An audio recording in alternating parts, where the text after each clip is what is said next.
Almost 2 years ago, Almost 2 years ago, I was on vacation in Spain in a nightclub, and I met a very special person we had a great connection. The only problem was that she was leaving. at 900 kilometers from my place. But despite this, we we're are still together. together.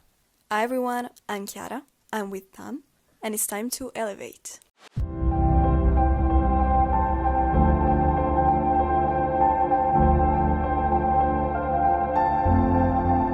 Okay, first of all, I like to make a little disclaimer because none of us is a native English speaker, so please be kind. I'm from Italy and you're from? Right. I'm from Brussels. And he's from Brussels. So as we said before, we met in Spain, Yes, and we could speak about our story for hours. Indeed, 'Cause- but that is not the main subject Yeah, for well, today. that's another story. Because today we wanted to speak a little about what we learned with our relationship that is not a normal one. Indeed, as you might have guessed, we are in a long-distance relationship, and that varies quite a little from a normal classical relationship in which you basically see the other in your day-to-day life. And today we are here to tell you a little what we learned in these almost 2 years of living a long distance relationship, right? Yes, indeed. Like one of the first things that we have to go through, really at the very beginning, it was take the decision to start. Yes, not an easy one, and it was also very risky because the first time that I went to Italy, because I was the one that went for the first time, I would say I jumped in the pool without knowing what was in it, because I literally went to another country in a city that I didn't know to be with a girl that I've seen once. So I was taking a lot of risk, but deep down I knew that she was worth it. I didn't have to think too much about it. Yeah, because the first time that you came, it was almost 1 month after we had met. And we had Yes. met for like some hours. We spent the night together basically, and it was just that. And also, we had to have discussions about things that usually couples that find themselves in a more normal situation, they have to face this kind of conversation after some time. Yeah. No, quite some time. And most of the time it's also because a social convention is followed.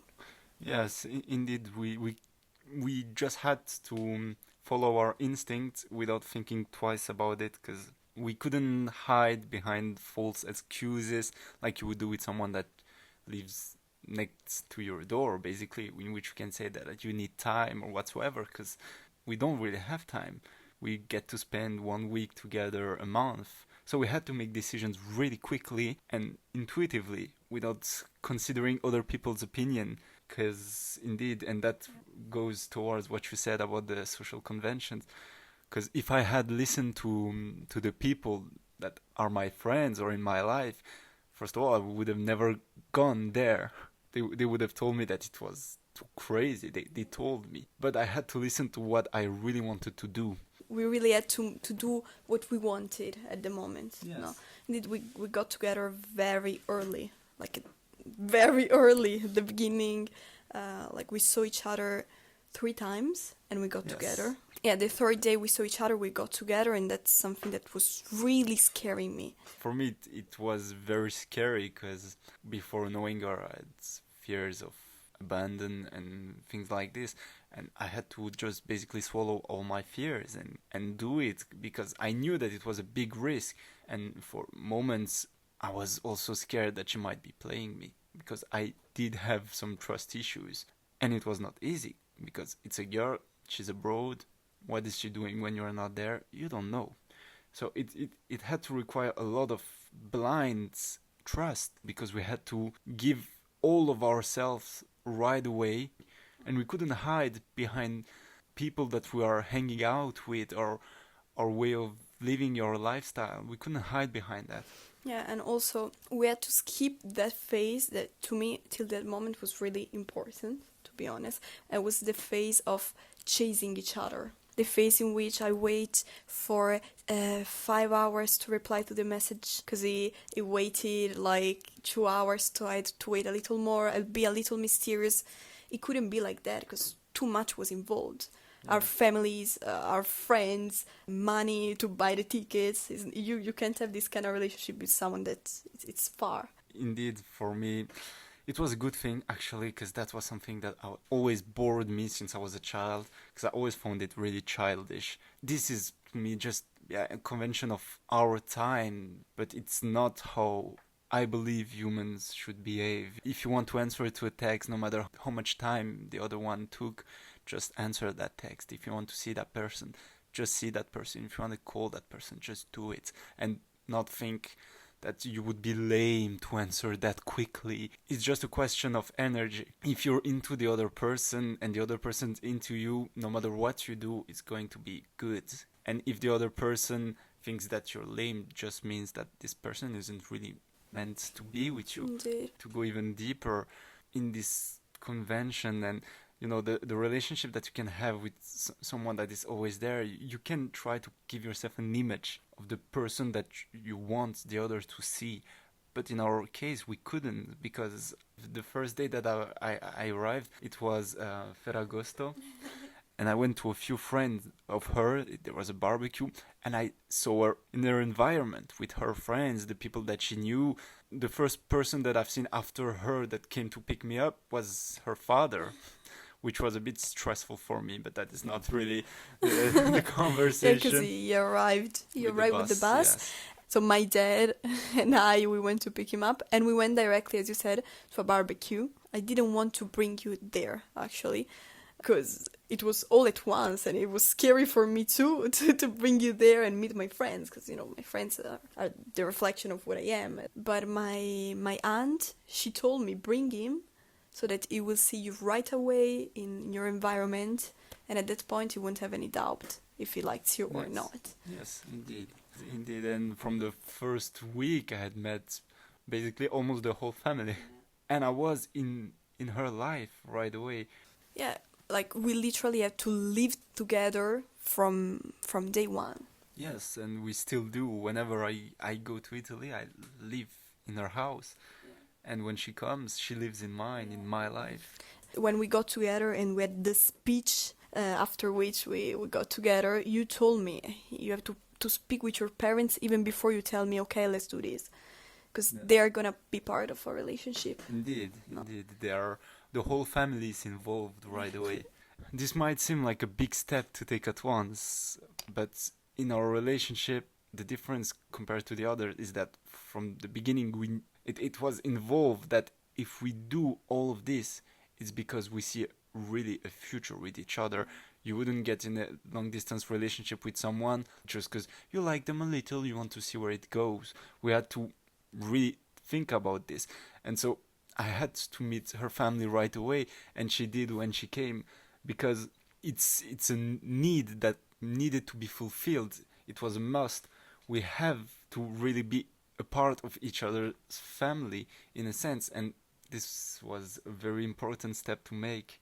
And also entering in the other person environment, like really the house, the friends group, the family, the culture, like open our minds a little. Also, like a lot of time that we don't argue, we debate, Yes, but most of the time we do that because of cultural differences. indeed. And sometimes there are big differences, like because I live in Italy and he lives in Belgium, and there's differences. Yes. Sometimes it's because I grew up in a certain family with certain rules, certain values, Of and he course. grew up in another one. No? Yes, and there is also the fact that I grew up in a metropole, always with a lot of people. I'm used to having a lot of noise, a lot of people everywhere, where she grew up in a more little town, calmer, which changes a lot of things. It might not seem like it, but it does.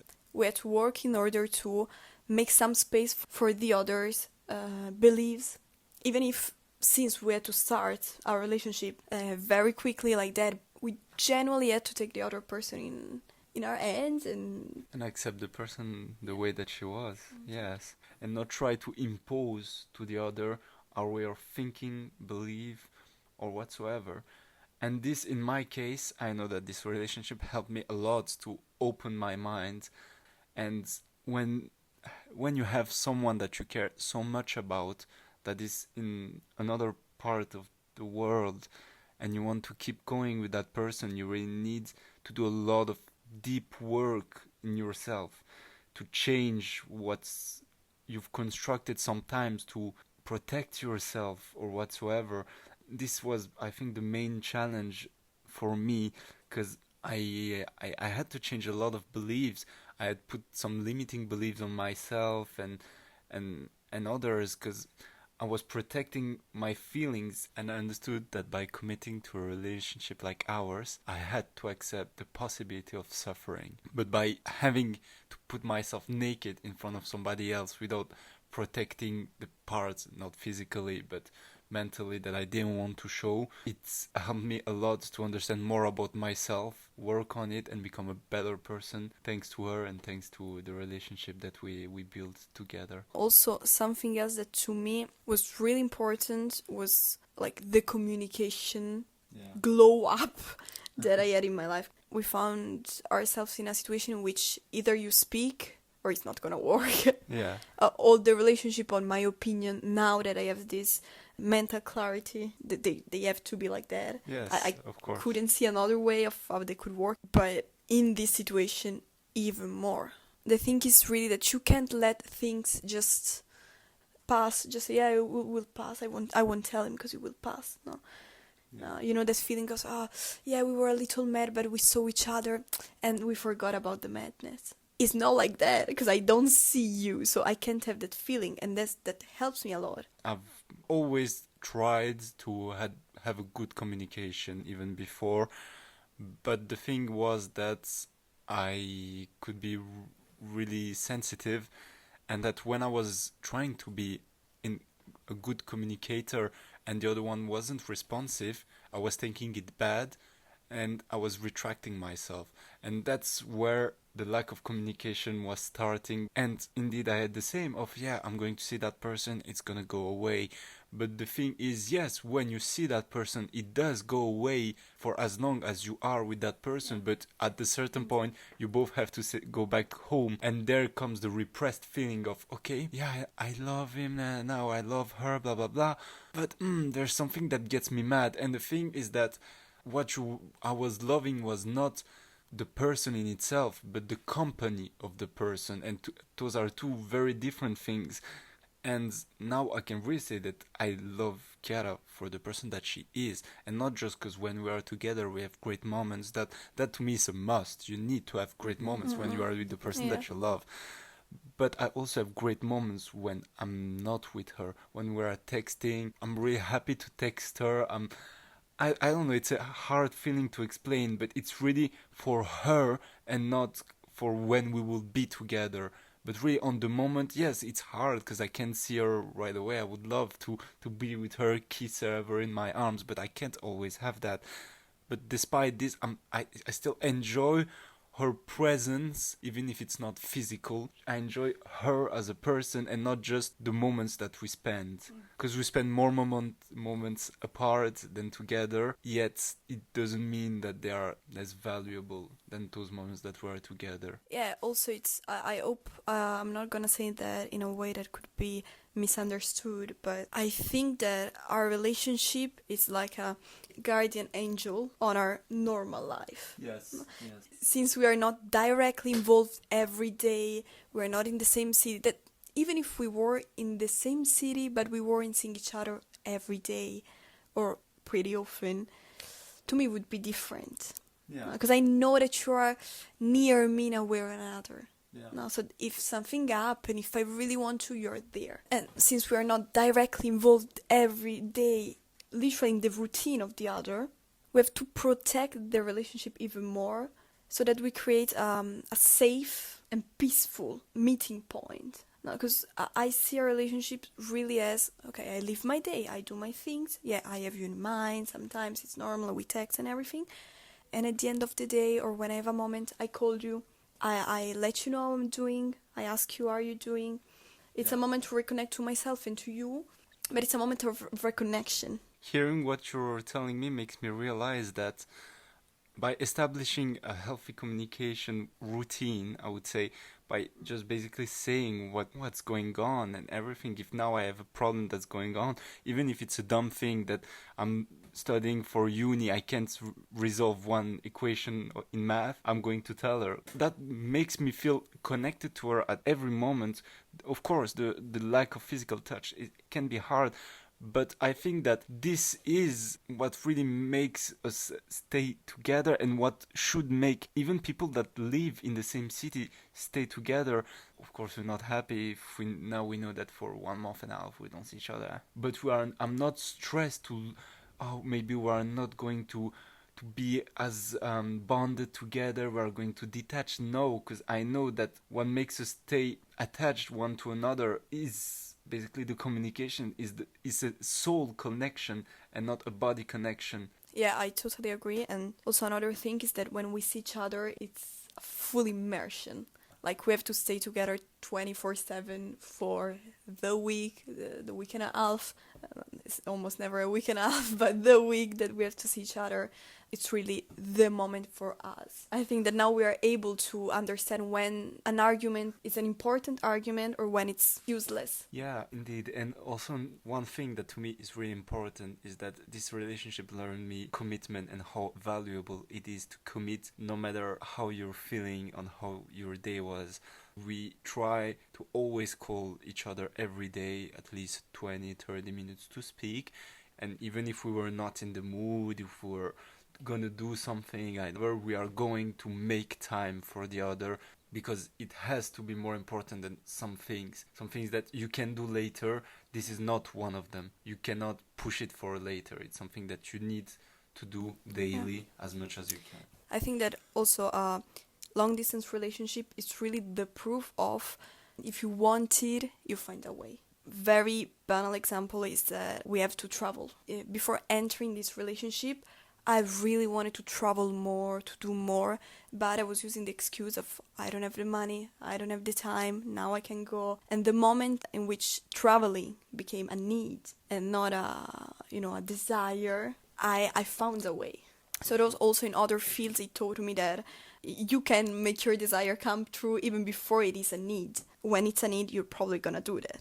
So prevent the need and just do it before. Another thing that just came to my mind is that before having this relationship, I had promised myself I would have found someone like in my town, not further than 10 minutes from my place, because I wanted someone really near me to be there all the time. And I remember I was watching this movie in which the guy had a long distance relationship, and the first thing I thought is it's impossible to have something like that. I will never want something like that.